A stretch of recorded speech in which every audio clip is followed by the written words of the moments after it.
যায় মানুষ তাকে ভোলে না। যুগের পরে যুগ কেটে যায় মানুষ তাকে ভোলে না। চলে না রে চলে না রে চলে না রে চলে না, চলে না রে চলে না রে কাকে ছাড়া চলে না। কে সে পরিচয় কি তার? হাসির রাজা জ্ঞানের রাজা রসিক রাজা গোপাল ভাঁড়। হাসির রাজা জ্ঞানের রাজা রসিক রাজা গোপাল ভাঁড়। হাসির রাজা জ্ঞানের রাজা। ব্যাপার কি মহারাজ, আজ যেন আপনাকে একটু বেশি চিন্তিত দেখাচ্ছে। বেশ কয়েকদিন ধরে ভাবছি এই রাজ্যপাট সামলে একটু তীর্থযাত্রা করতে যাব, কিন্তু ওই যাব করে আর যাওয়াই হয় না।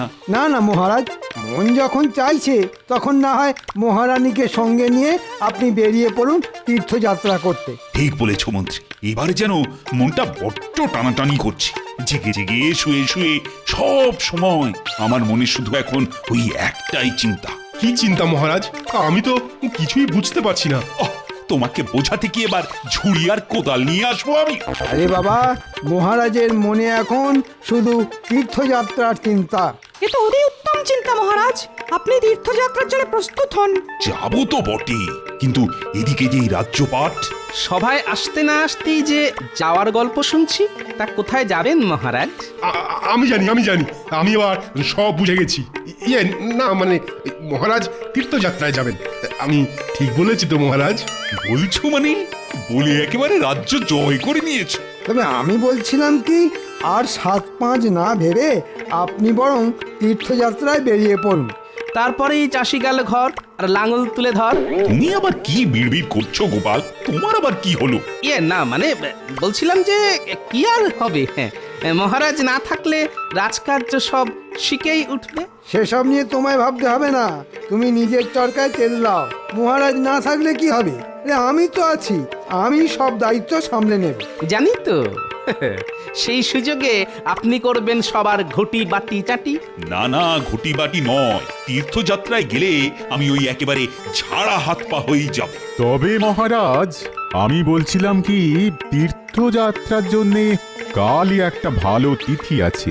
যদি যেতেই হয় তবে আর দেরি করবেন না মহারাজ। বেশ, তবে কালই আমি তীর্থযাত্রায় বের হব।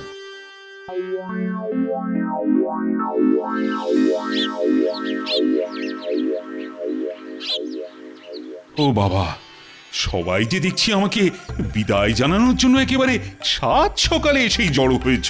আপনি তীর্থযাত্রা করে পুণ্য করবেন, আর আমরা আপনাকে বিদায় জানিয়ে সেই পুণ্যের কিছুটা কুড়িয়ে নেব। বাহ বাহ বাহ বাহ, এটা মন্দ নয়, মতলবটা বেশ ভালো। হ্যাঁ মহারাজ, কথাতেই তো আছে ঘ্রাণেনং অর্থ ভোজনং।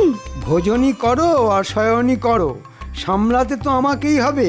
যে খায় ননি তাকে যোগায় চিন্তামণি, তাই আমাদের কথা অতটা না ভাবলেও হবে মন্ত্রী মশাই। মন্ত্রী দেখছি এখন থেকেই বেশ চাপ নিয়ে ফেলেছে। আমার ওপর দায়িত্ব দিয়ে আপনি নিশ্চিন্তে তীর্থযাত্রা করে আসুন মহারাজ, আমি এদিকে সব সামলে নেব। আর মন্ত্রী মশাইকে না হয় আমি সামলাবো, উনি যদি ডালে ডালে যান আমি তাহলে পাতায় পাতায় যাব। হ্যাঁ, সেই বরং ভালো। তোমরা যে যেদিকে পারো যাও, একদিন তোমাদের কাউকেই আর কোনো দায়িত্ব কাঁধে তুলে নিতে হবে না। সে আবার কি মহারাজ? আমাদের কি কাজকর্ম নেই? ভেবেও দেখলাম তোমাদেরও না মাঝে মাঝে ছুটি দেওয়া দরকার। এটা আপনি একেবারে আমার মনের কথা বলেছেন মহারাজ। জানি তো, আর তাই আমি যখন তীর্থযাত্রায় থাকবো তখন রাজসভাতে সবার বেশ অনেক দিন ছুটি থাকবে। সে আবার কি, ভাবলাম কয়েকদিন দিব্যি রাজ্য শাসন করব, তা নয় একেবারে ছুটি। ছুটি ছুটি ছুটি, খাবো গরম গরম রুটি, গরমকালে পটল ঝিঙে, শীতে মটরশুঁটি। হ্যাঁ হ্যাঁ, এই কদিন তোমাদের সবার কাজের ছুটি, যে যার মতো খাও দাও, আমোদ প্রমোদ করো। আরে এ তো মেঘ না চাইতেই জল মহারাজ। অসময় এমন ছুটি দিয়ে আপনি তো একবারে চমকে দিয়েছেন। চিন্তা নেই পণ্ডিত, চিন্তা নেই, চমকের আরো বাকি আছে। তার মানে চমকের ওপর চমক। মনে হচ্ছে মহারাজ মনে মনে বেশ ভালোই ফন্দি ফিকির করেছে। এখন যাওয়ার আগে আমি রাজসভাসদদের মধ্যে বাছাই করা দুজনকে তাদের রসনা তৃপ্তির জন্য দুটো উপহার দিতে চাই। বাছাই করা তার মানে সবই ভাগ্যের ব্যাপার। সেই দুজন ভাগ্যবান কে মহারাজ? আর যেই হোক তুমি নও। ও খাবার কথা শুনেই জিভ একেবারে লগ করে উঠল। সময় পেলে আমি অবশ্য গণনা করে বলে দিতে পারি। গণনা করতে হবে না, কারা উপহার পাবে সেটা আমি একটা ওই ভাগ্য নির্ধারণ পরীক্ষার মধ্যে দিয়েই ঠিক করব। কিন্তু উপহার দুটি কি মহারাজ? উপহার দুটোর মধ্যে একটা গাছে পাওয়া যায়, আরেকটা মাঠে পাওয়া যায়। তাহলে শুরু করুন মহারাজ, আপনার ভাগ্য নির্ধারণ খেলা। এই ঝোলার মধ্যে 8টা চিরকুট আছে, তার মধ্যে দুটোতে লেখা আছে সেই উপহার। এবার সবাই এসে একটা করে চিরকুট তুলে ফেলো।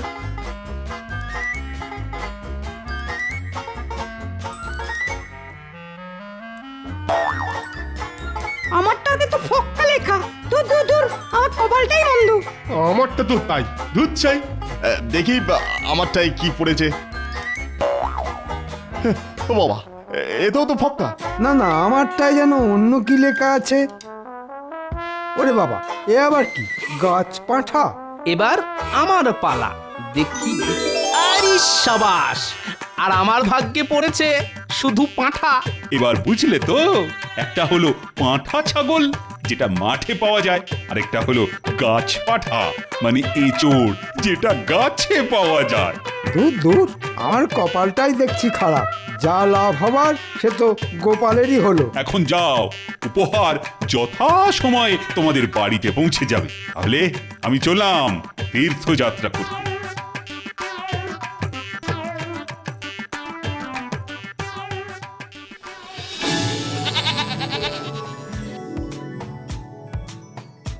কি গো গিন্নি, দেখে দেখে কেমন একটা দাও মেরেছি দেখেছ? দাও আর কি, কপালে ছিল তাই পেয়েছো। সেই জন্যই তো বলে কপালের নাম গোপাল। তবে যাই বলো আর তাই বলো, পাঁঠাটা কিন্তু খুব নাদুস নুদুস হয়েছে, হ্যাঁ? আর স্বাস্থ্যবানও বটে। খাবো কি, দেখেই পেট ভরে যাবে। এই তবে না, আমার ভয় হচ্ছে কেউ আবার নজর দিয়ে দেবে না তো। নজর দিলে? হ্যাঁ, নজর দিলে নজর কাটানোর ব্যবস্থাও না হয় করে দেব, কিন্তু নজরটা দেবে কে? সে আর আমি কি জানি, আমি কি লোকের বাড়ি গিয়ে গিয়ে বলে এসেছি? তবে আমরা কিন্তু বাড়ি বয়েই এসেছি। আর যেটার জন্য আশা সেটা দেখতেও পেয়েছি। ও মা, এ আমার কি সৌভাগ্য! ভাগ্যে যে কি আছে সে আর তুমি কি বুঝবে, সেটা আমি মনে মনে টের পাচ্ছি। মহারাজ তোমার বাড়ি বয়ে যে উপহার পাঠিয়েছেন সেটা কি আর না দেখে থাকতে পারি? ওহ, এমন নভরকান্তি পাঁঠা দেখলে চোখ যেন জুড়িয়ে যায়। আর এমন পাঠা আর কটাই বা আছে এ রাজ্যে? এমন পাঁঠার কদর কজনেই বা করতে পারে বলুন? গোপাল তো মোটেই পারে না। তাহলে কে পারে মন্ত্রী মশাই? কেন আমি? ছাগলটাও তো যেন মনে মনে বলছে আমার বাড়িতে গিয়েই ঘাস খাবে। আর মন্ত্রীমশাই ওকে খাবে। ও মা, ছাগলটা আবার এইসব বলছে নাকি? আপনি ছাড়া ছাগলের মনের কথা আর কেই বা বুঝতে পারে বলুন মন্ত্রী মশাই? আপনি কি চাইছেন সেটা পরিষ্কার করে বললেই তো হয়। হ্যাঁ হ্যাঁ, মানে জলের মতন পরিষ্কার করে দিন। ও ভাই গোপাল, বলছি ওই যে ছাগলটা কচি কচি ঘাস খাচ্ছে ওইটাই যে আমার চাই। মন্ত্রীমশাই যখন সরাসরি চাইছেন তখন এতে কোনো দোষ নেই। কি গোপাল, তুমি তো হ্যাঁও করছো না হুঁও করছো না। আগে কি আর বলি, পাগলে কিনা বলে ছাগলে কিনা খায়। তার মানে আমি পাগল? আপনি যে কি সেটা আর আপনার থেকে ভালো কে জানে মন্ত্রী মশাই।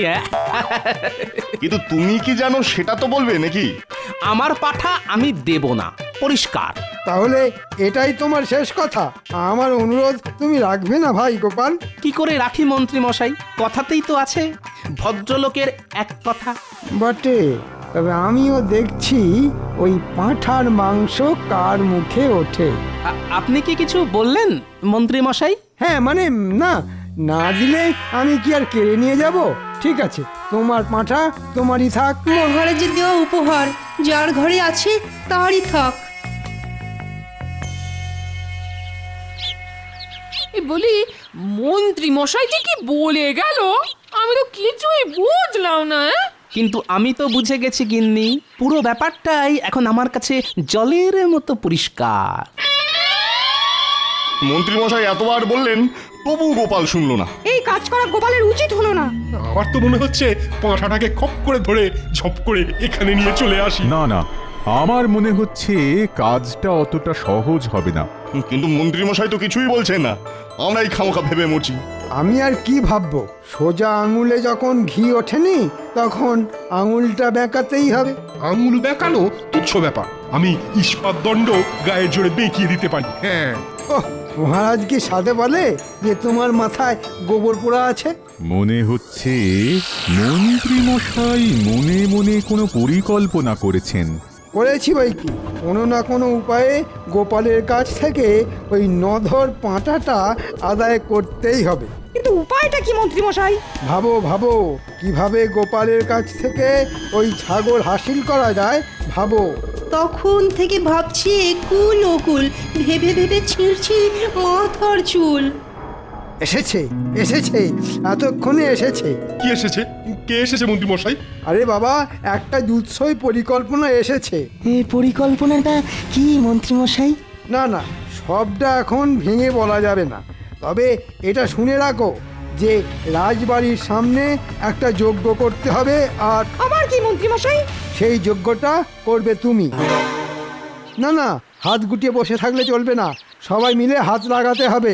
আমি তো নিজের হাতে যজ্ঞের জন্য ওই বেলকাঠ নিয়ে এসেছি। আমি গণনা করে দেখেছি যজ্ঞের জন্যে এটাই উপযুক্ত সময়। বেশ, তবে আমি যজ্ঞের কাজকর্ম শুরু করে দিই। হ্যাঁ হ্যাঁ, চুপচাপ বসে না থেকে ঝুপঝাপ শুরু করে দাও। আর জ্যোতিষী, তোমাকে যেমনটা বলেছি তেমনটাই করবে। সে আর বলতে। হ্যাঁ হ্যাঁ, যেন ইশারাতেই কাজ হয়, মুখে কিছু বলতে না হয়।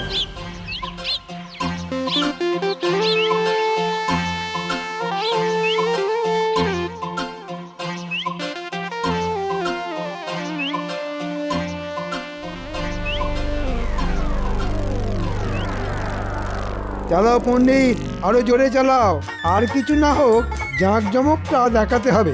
পণ্ডিত যা ছড়িয়ে বসেছে তাতে আর কিছু হোক না হোক ওই লোক জানাজানিটা বেশ ভালোই হবে মনে হচ্ছে। লোকজন নয়, শুধু গোপাল জানলেই আমার কাজ হয়ে যাবে। তাহলে ধরে নিন আপনার কাজ হয়ে গেছে। কেন কেন? ওই দেখুন, গোপাল তো গুটি গুটি পায়ে এদিকেই আসছে।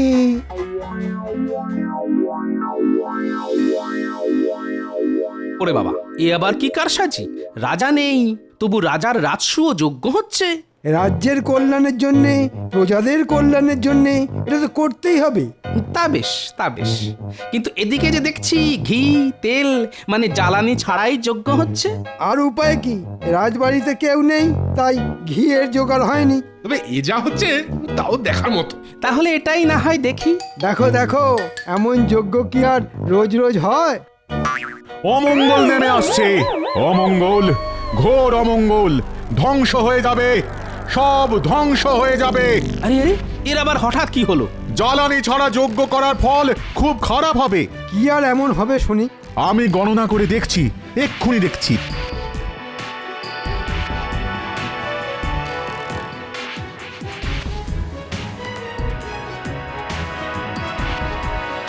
সর্বনাশ, সর্বনাশ, চরম সর্বনাশ। ওরকম গলা ছেড়ে চিৎকার না করে কি হয়েছে সেটা তো বলুন। কি আর হবে, যা হবার হয়ে গেছে, আমি আর বাঁচাতে পারবো না। আগামী কালই পৃথিবী ধ্বংস হয়ে যাবে। হয় হয়, এ কি কথা শোনালে জ্যোতিষী? মুখ থেকে মুছে গেল যে হাসি। মনে হচ্ছে নাটকটা বেশ ভালোই জমেছে। না না, এক্ষুনি বেশি কিছু না বলে এটার শেষ দেখতে হবে। এই রে, তাহলে কি হবে? কি আর হবে, যে যার মৃত্যুর আগে শেষ ইচ্ছে পূরণ করতে চায় এক্ষুনি বলে দাও। গোপালের বাড়ির ওই পাঁঠার ঝোল খাওয়াই আমাদের সবার শেষ ইচ্ছে। সেই ভালো, মরার আগে যেন ভালো মন্দ খেয়ে মরতে পারি। গোপাল, তুমি একমাত্র পারো সবার শেষ ইচ্ছে পূর্ণ করতে। আমাদের শেষ ইচ্ছে পূর্ণ না হলে আমাদের নরকে স্থান হবে, শুধু আমার নয় তোমারও। আর আমাদের ইচ্ছে পূর্ণ হলে তোমারও মঙ্গল হবে। এখন আমাদের সবার ইচ্ছে পূর্ণ করবে কিনা এটা গোপালই ঠিক করবে। হ্যাঁ হ্যাঁ, রাখে গোপাল মারে কে। এবার বুঝেছি। তাহলে সবাই মিলে আমার পাঁঠার মাংস খাবে বলে ফন্দি এঁটেছে। কি খালি হাতেই ফিরিয়ে দেবে? না না, সবাই মিলে বললে আমি আর না বলি কি করে? তার মানে তুমি রাজি? হ্যাঁ হ্যাঁ হ্যাঁ, যেমনটা চাইছেন তেমনটাই হবে। আপনারা সকলে আজ রাতে আমার বাড়িতে নৈশ ভোজন করবেন। উমা, গোপালের মন যেন 7 রাজার ধন। বাঁচালে গোপাল, যাক মরার আগে এবার তাহলে রাজকীয় খাওয়াটা তো হবে। হবে, তবে আমারও যে একটা ছোট্ট শর্ত আছে। শুভ কাজে আবার শর্ত কিসের? না না, তেমন কিছু নয়। আপনারা রাজসভাসদ, রাজকীয় খাবার খাবেন, তাই আপনারা শুধু রাজকীয় বস্ত্র আর অলংকার পরেই যাবেন। ওহ, এই কথা? হি আর এমন কি, আমরা সবাই রাজি। জয় গোপালের জয়। জয় গোপালের জয়। এবার বুঝবে গোপাল কার পাঁঠা আর কে কে খায়। আমিও দেখছি আমার পাঁঠা খেয়ে কার হজম হয়। ওই গো গিন্নি, গেলে কোথায়? আরে ডেকে ডেকে যে তোমার সাড়াই পাওয়া যায় না গো। এই বলি হলোটা কি? আজ তোমাকে তোমার হাতের জাদু দেখাতে হবে। উমা, সে আবার কি কথা? না না না না, ওই সব জাদু টাদু আমার দ্বারা হবে না। হওয়াতে যে তোমাকে হবেই গিন্নি। আর না হলে কি হবে শুনি? না হলে আর কি, 5 জনের সামনে আমার মাথা কাটা যাবে। এই দেখো, ওরকম ঘুরিয়ে ফিরিয়ে না বলে কাজের কথাটা স্পষ্ট করে বলো দেখি। আরে সেটাই তো বলছি, আজ রাজসভাসদেরা আমাদের বাড়িতে নৈশ ভোজন করবেন। নৈশ ভোজ? এই মানে রাতের খাবার? তা কি আনন্দে খাবে শুনি? আনন্দে নয় গিন্নি, বরং বলো দুঃখে। এই মরেছে, দুঃখ আবার কিসের? দূর দূর দূর, আমার আবার সব কেমন গুলিয়ে গেল। হ্যাঁ, আগামীকাল নাকি পৃথিবী ধ্বংস হবে, আর আজকে তাই আমাকে সবার শেষ ইচ্ছে পূর্ণ করতে হবে। এবার বুঝলে গিন্নি? ও, সবার শেষ ইচ্ছে বুঝি তোমার এই পাঁঠার মাংস খাওয়া? এই না হলে তুমি আমার গিন্নি? একেবারে ঠিক ধরেছো। সবাই যখন খেতে চাইছে তখন আর মায়া বাড়িয়ে কি হবে? আমি না হয় ভালো করেই মাংস রেঁধে খাবো। হ্যাঁ হ্যাঁ, তুমি তোমার কাজ করবে, আর আমিও ঠিক সময়ে আমার কাজ করে ফেলবো। সে আবার কি কাজ গো? সেটা যথাসময়েই দেখতে পাবে। এখন চটপট রান্না করে ফেলো, অতিথিরা এলো বললে।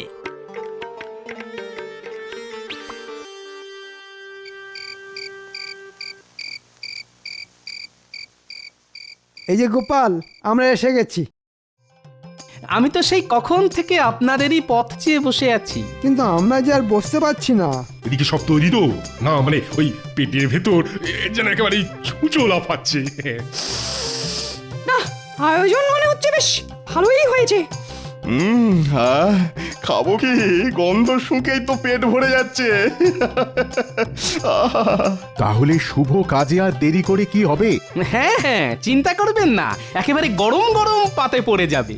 আমার কি সৌভাগ্য, আপনাদের মতো অতিথিদের সেবা করতে পারবো। চলে এসো তাড়াতাড়ি, বসে পড়ো আহারে, তারপর দেখবে খানা কয় কাহারে।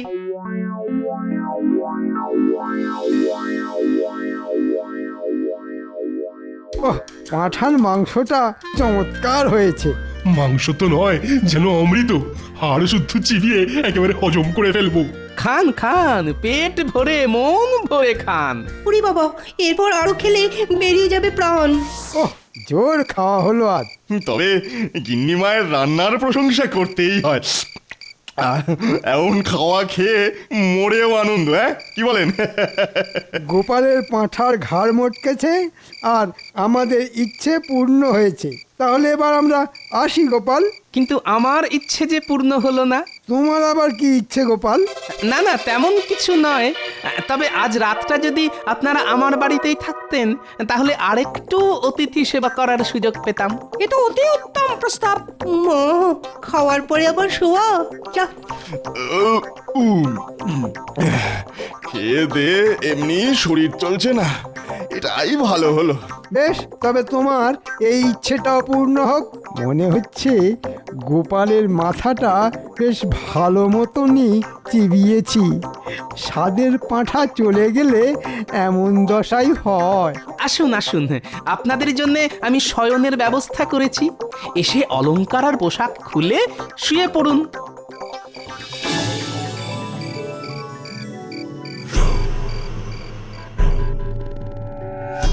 পাঁঠার মাংস দিয়ে ভুঁড়ি ভোজ সেরে সবাই বেশ জমিয়ে ঘুম দিচ্ছে। এটাই তো আমি চাইছিলাম।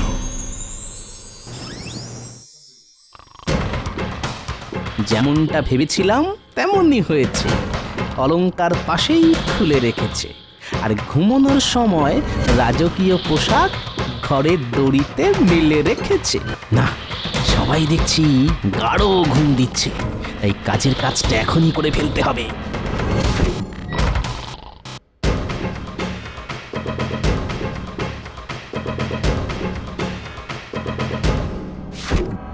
আমার পাঁঠা পেটে পুড়েছ, এবার তার মূল্য যে তোমাদের চোকাতেই হবে।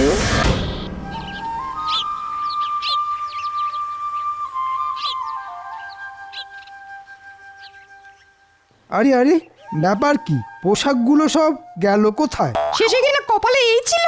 এই আবার কি রকম অরাজকতা?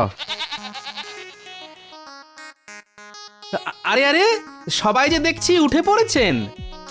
কেন, মনে হচ্ছে দেখে যেন একেবারে চমকে যাচ্ছ। সবাইকেই জানাই সুপ্রভাত। প্রভাতটার শু হলো কই?